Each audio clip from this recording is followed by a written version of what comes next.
Hey guys, welcome back. In today's video, I'll be showing you how to save a project on CapCut PC. So let's get started. So here we are.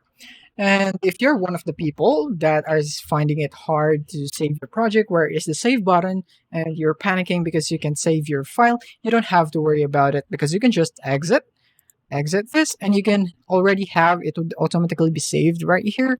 So this is my edit right here, and yeah, you can automatically save it. But this is the one that I find most annoying in CapCut because there is no save button. There is no, just like Premiere Pro, that you can find it right here. You only have new project, edit, and so on.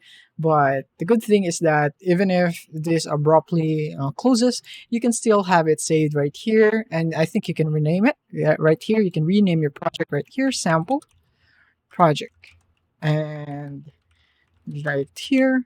And when you open this, it's the same right here. As you can see, this is the one that I've been editing right here. Yeah, so that is basically how you can save a project right here. As you can see, the pop-up right here, right? When I open it again and close it, you can see the project save the project right here. And that is basically how you save your project into CapCut. Thank you for watching. If you have found this video helpful, simply leave a like below or subscribe because it helps me reach more people. See you soon.